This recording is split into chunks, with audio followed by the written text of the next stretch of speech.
Hello and welcome to News Tonight. I'm Tina Jha. Before we begin with the bulletin, I would like to appeal to all our viewers to continue to maintain COVID-appropriate behavior as we are witnessing a surge in cases countrywide. Do remember to wear your face masks, wash your hands and face regularly, and ensure physical distancing each time you step outside. We are still in the midst of the pandemic, and these simple precautions will help us keep the infection at bay.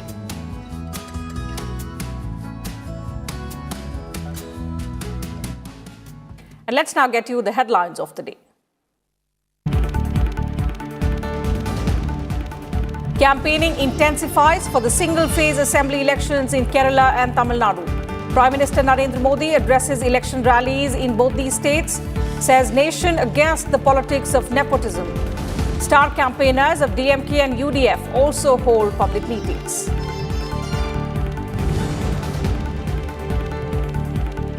Electioneering heats up for the third phase of elections in Assam and West Bengal.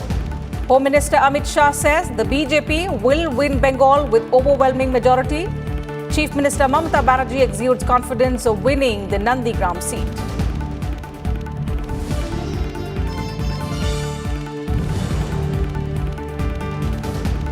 As India reports over 81,000 new cases of coronavirus, Cabinet Secretary chairs meeting on COVID-19 situation.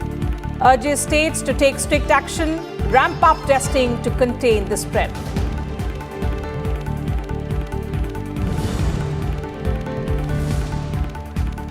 COVID-19 vaccination figures crossed the 7 crore mark in the country. Under Vaccine Maitri, 6 crore vaccine doses supplied to over 80 countries.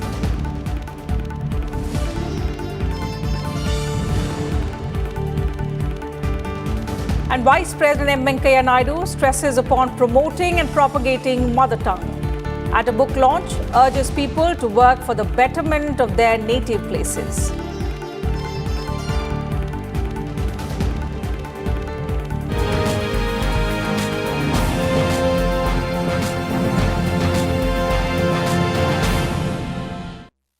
Prime Minister Narendra Modi asserted on Friday that a vote for the NDA is a vote for better investment in the region. Addressing an election rally in Tamil Nadu's Madurai, the Prime Minister hit out at the DMK and the Congress alliance, saying they did not understand the ethos of the place. The Prime Minister added that the DMK and the Congress had no agenda to talk about, and also alleged that both these parties will not guarantee either safety or dignity for people. He pointed out that the NDA schemes, including the Ujjwala scheme, are aimed at empowering women. The Prime Minister also addressed a public rally in Kanyakumari district, campaigning for the BJP candidate Pon Radhakrishnan. DMK and Congress will not guarantee either safety or dignity for you. The law and order situation will suffer under them. DMK tried to make peace-loving Madurai a mafia den just because of internal family complication in DMK first family. Madurai teaches us important lessons on empowering Nari Shakti. DMK leader M.K. Stalin also addressed an election rally in Peramballur district of Tamil Nadu ahead of polling on the 6th of April. Stalin said neither he nor his party workers are scared of income tax raids. He criticized the BJP government for allegedly trying to gag the opposition parties out of political vendetta.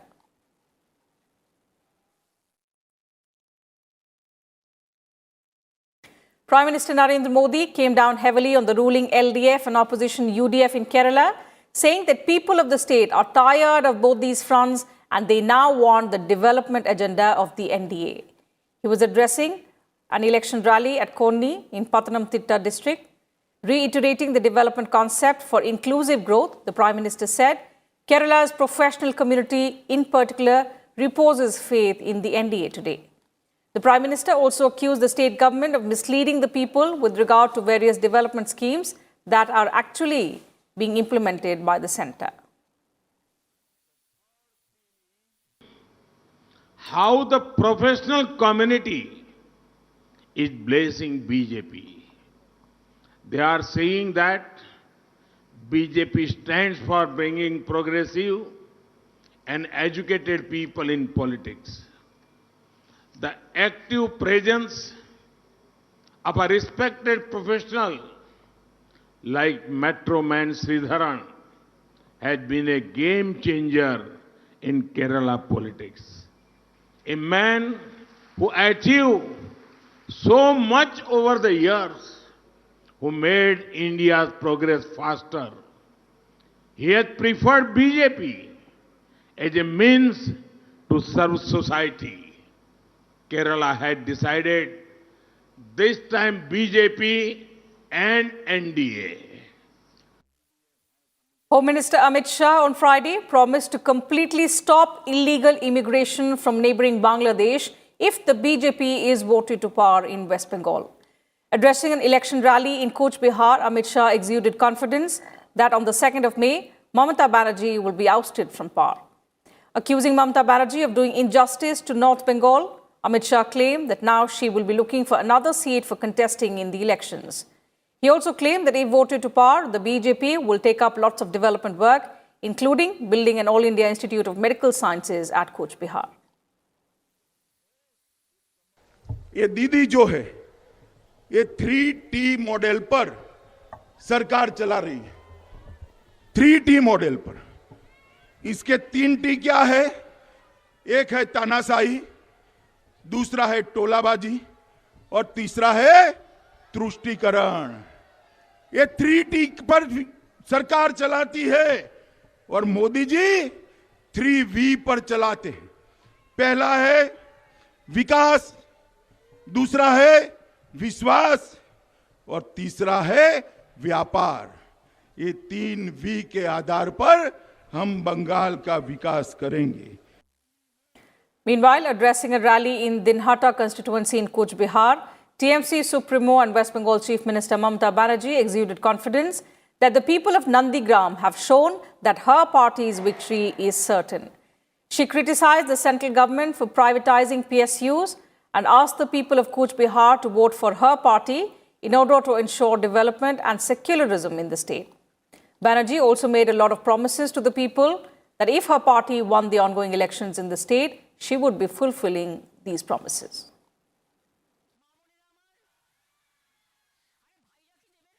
And in Assam, BJP President JP Nadda accused the Congress of indulging in the politics of opportunism and has become mentally and ideologically bankrupt in its lust for power. That's what the BJP president said about the grand old party.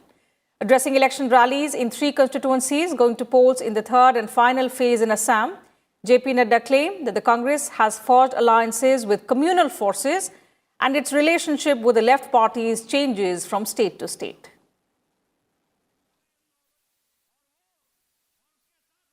Meanwhile, Congress General Secretary Priyanka Gandhi Vadra cancelled her poll campaign at Assam.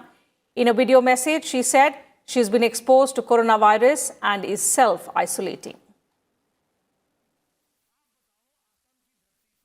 The Election Commission on Friday ordered a re-poll at a polling booth in Ratbari seat of Assam's Karimganj district. The election body also suspended 4 polling officials and sought a report from the special observer about an incident where a team of polling officials travelled in a car which was registered in the name of the wife of one of the candidates with the EVMs after polling finished during the 2nd phase of polling on Thursday.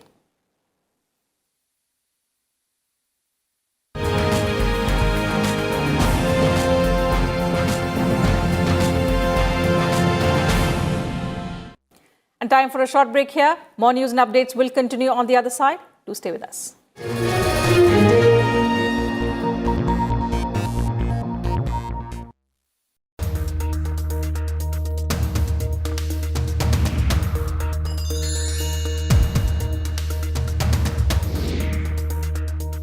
Article 113 deals with procedure in Parliament with respect to estimates. So much of the estimates as relates to expenditure charged upon the Consolidated Fund of India shall not be submitted to the vote of Parliament. But nothing in this clause shall be construed as preventing the discussion in either House of Parliament of any of those estimates.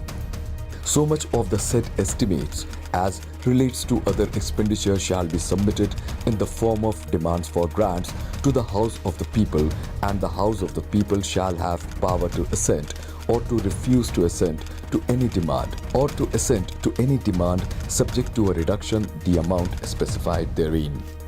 No demand for a grant shall be made except on the recommendation of the President.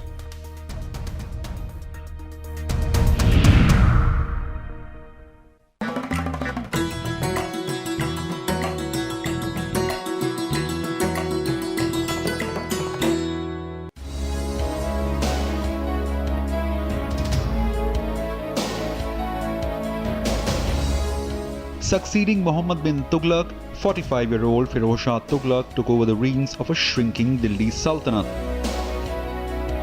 As he decided not to capture the areas lost, Firoz Shah built another city to house his capital. Firozabad, the new city of Delhi, was chosen to be founded in the year 1354 on the banks of river Yamuna. The fort, which is today surrounded by a vast expanse of Delhi's urban growth, once stood as a symbol of an all-encompassing city.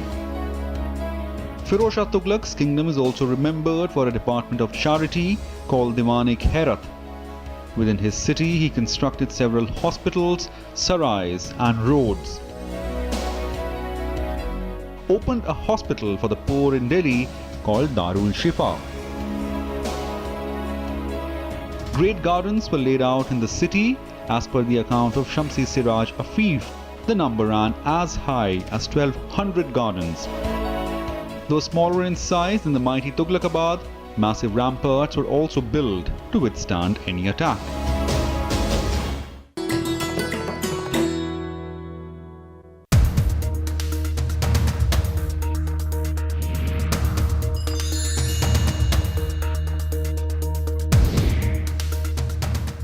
Article 112 deals with annual financial statement. The President shall, in respect of every financial year, cause to be laid before both the Houses of the Parliament a statement of the estimated receipts and expenditure of the Government of India for that year, referred to as the annual financial statement.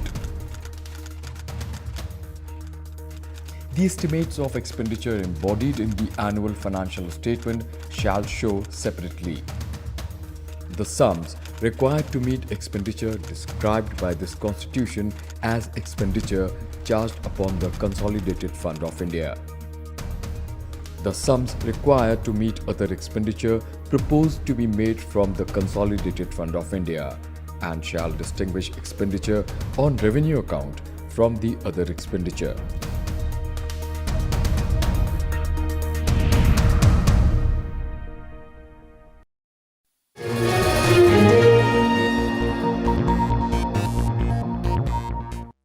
Welcome back. You're watching News Tonight. Vice President M. Venkaiah Naidu on Friday released the book titled Nili Marani, My Mother, My Hero. Speaking at the event, he emphasized the need to remember one's roots and always be respectful towards one's mother, mother tongue, motherland and native place. He called for extensive use of mother tongue in education, judiciary and also administration. He urged the successful people to work for the betterment of their native places. We should never forget, ignore our mother tongue, because mother tongue is the language which has come from mother's womb. So I appeal to all, please keep these things in mind, respect, revere the mother forever. Second, do something back home to your native place. Third, feel proud and propagate and speak at home, the neighborhood, in your mother tongue. The Vice President also called for inculcating reading habit among youngsters to strengthen their foundational literacy. Speaking at the 600th birth anniversary event of Adikavi Sarla Das in Odisha's Cuttack, the Vice President called for increasing the use of local languages in administration, judiciary and education. He underlined the importance of reading in the development of children's personalities and to wean them away from excessive use of gadgets. In fact, I have been championing the cause of promoting the use of mother tongue in every state. The use of the mother tongue in every state is the need of the hour. Firstly, the medium of instruction up to primary school must be in the mother tongue or local language. Otherwise, you will not be able to bring out the creativity in the children. Many studies have already catalogued the advantage of studying in mother tongue during early schooling. Besides, the administration and the judiciary too should use the local language. People know Odia. If you communicate them in English, if you send them circulars, if you issue orders, what is the fun? They will not be able to understand. So one has to administer the state and the people in their mother tongue, in their local language. This is a must. Secondly, even our education, not only primary but also higher education also should be slowly taught in our mother tongue so that the original ideas of the children they will enrich. Calling Sarla Das a great poet, the Vice President highlighted the poet's contribution in enriching Odia language and culture. Sarla Das ji with his literary genius have enriched the Odia language and culture. Language and culture go together. No wonder Odia came to be recognized by the Government of India as a classical language of India with Sarla Das ji standing as a beacon. I join you in paying my sincere respect to Sarla Das ji. I understand that Sarla Das ji's characterization of heroes and heroines in his Mahabharata has inspired many later authors to take character or two and wave a full novel around them. Asserting that India has not imposed any export ban on anti-coronavirus vaccines, the Ministry of External Affairs said on Friday that the country has taken the lead in sending vaccines abroad, with over 640 lakh doses supplied to more than 80 countries till date. MEA spokesperson Arindam Bagchi said the ministry's Vaccine Maitri initiative to supply vaccines abroad has been very successful and very well liked by our partners across the world. As I just mentioned, India has taken the lead on sending vaccines abroad. No country has shared with the world the number of vaccines that India has while vaccinating its own population. Till now, as I said, we have supplied vaccines to more than 80 countries across the world. We have already stated that our external supplies would be done keeping in mind our domestic requirements. At this time, I'm sure our partners understand that vaccines are primarily purposed for domestic consumption. I want to emphasize that we have not imposed any export ban on vaccines. As on date, under the Vaccine Maitri initiative, we have supplied a total of 644 lakh doses to the global community. Of these, 104 lakh doses have been supplied as grant, 357 lakh doses on a commercial basis, and 182 lakh doses through the COVAX initiative. And India recorded the highest single-day vaccination coverage on Friday. Over 36,70,000 COVID-19 vaccine doses were administered in the last 24 hours. More than 7 crore people have been vaccinated in the country so far. These include over 83 lakh healthcare workers who have got the first dose, over 52 lakh healthcare workers who have also received the second dose of the vaccine. Besides, 93 lakh frontline workers have received the first dose and over 40 lakh frontline workers have also got the second dose. More than 5 crore people above the age of 60 and people above 45 years have also been vaccinated so far. तो ये vaccine हम लोग जितने ज़्यादा लोगों को लगाएंगे और जितने कम समय में लगाएंगे उतने ही हम लोग सब लोग महफूज रह पाएंगे. 6 करोड़ से ज़्यादा लोगों को वैक्सीनेट हम लोग कर चुके हैं। हम पूरे नेशनल मैप पे आपको बता रहे हैं। इस सेंटर में जहां आप खड़े हैं 16,000 से ज़्यादा लोगों को हम लोग वैक्सीनेट कर चुके हैं। हम लोगों के किसी भी बेनिफिशियरी को कोई दिक्कत नहीं आई। तो हमारी तैयारी पूरी चुस्त दुरुस्त है। हम 7,000 लोगों की टीम जो है, सारे लोग हम लोग मुस्तैद हैं और हम लोग गांठ बांध करके रखे हुए हैं। हमारी ज़रूरत है लोगों को, तो हम पीछे नहीं हटेंगे साहब। Several states are reimposing COVID-19 restrictions in view of rising cases of coronavirus. Restaurants, bars and malls, cinema halls and also places of religious worship have been asked to remain closed in Maharashtra's Pune for 1 week from the 3rd of April. Public gatherings have also been banned in the district. Only 50 people will be allowed to attend a wedding and only 20 people allowed for funerals. Besides, a night curfew is also being imposed in the district from 6 p.m. to 6 a.m. for 7 days. In Chhattisgarh's Durg, complete lockdown will be imposed from 6th April to 14th April in view of the rising cases of coronavirus. Madhya Pradesh is also imposing lockdown in parts of its 4 high caseload districts. The lockdown in Chhindwara's urban areas and Ratlam city, which came into force from Thursday, will continue till 6 a.m. on the 5th of April. While the Betul district will be placed under lockdown from 10 p.m. on Friday and urban areas of Khargon district from 8 p.m. Cabinet Secretary Rajiv Gauba on Friday chaired a high-level meeting with states and union territories in view of the rising coronavirus cases in the country.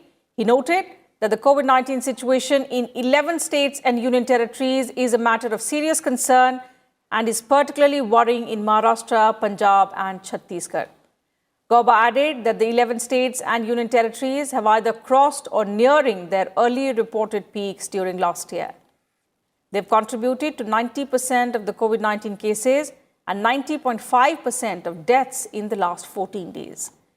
The states have been directed to ramp up testing with focus on RT-PCR tests, speed up vaccinations, and also ensure COVID-19 appropriate behavior to contain the surge in cases.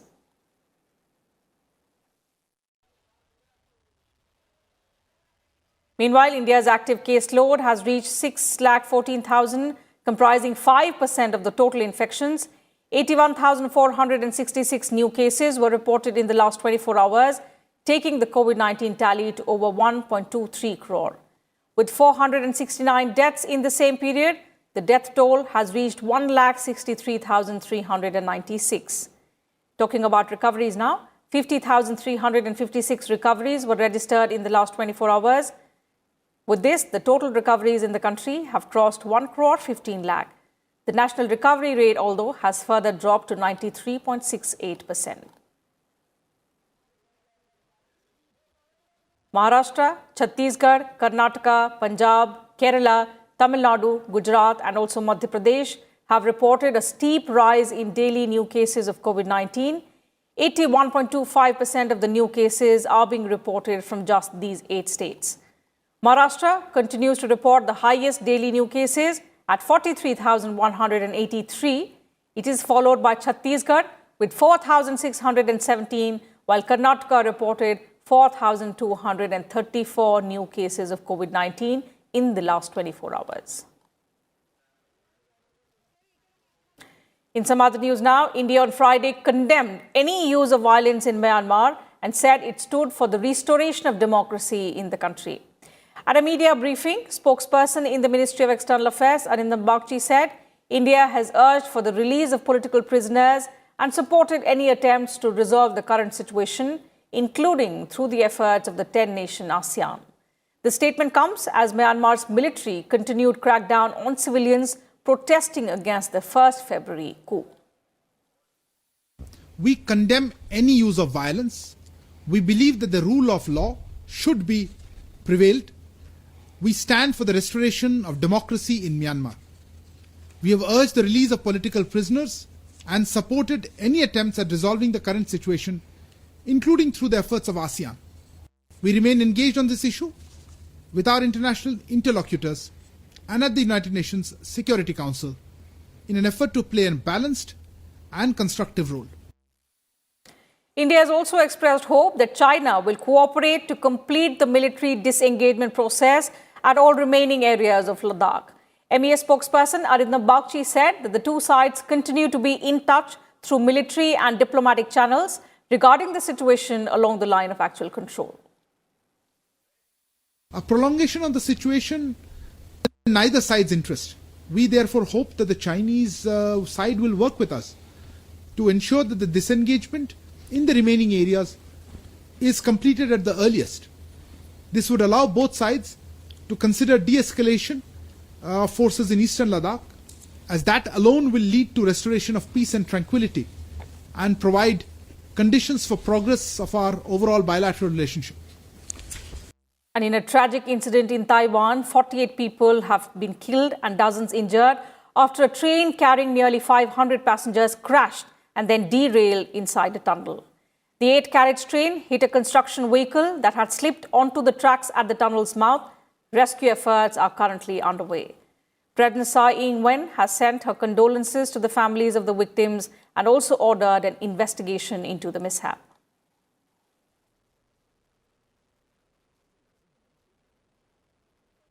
In Jammu and Kashmir, at least 3 terrorists were killed in an encounter by the security forces in South Kashmir's Pulwama district. Security forces launched a cordon and search operation in the Kakapura area after inputs of the presence of the terrorists there. According to officials, the operation turned into an encounter when the terrorists retaliated with gunfire.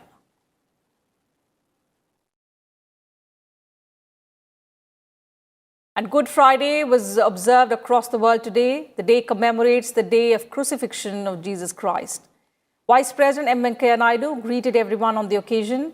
He said, Good Friday reminds us of the supreme sacrifice of Jesus Christ, who dedicated his entire life to the service of humanity and spread the message of love, compassion, and truth. He also appealed to all to emulate Christ's teachings and follow the path shown by him. Prime Minister Narendra Modi said, Good Friday reminds us about the struggles and sacrifices of Jesus Christ. He said Christ was the perfect embodiment of compassion and devoted his life to serving the needy and healing the sick.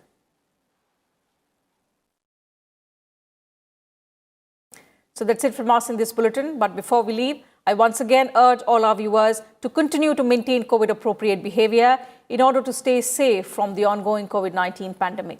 Remember to wear your face masks, wash your hands and face regularly, and do ensure that you maintain physical distancing whenever you step outside. These simple precautions on our part are all that it takes to defeat the pandemic. Take care of yourselves and your families. Good night. Thank you for your time. Thank you.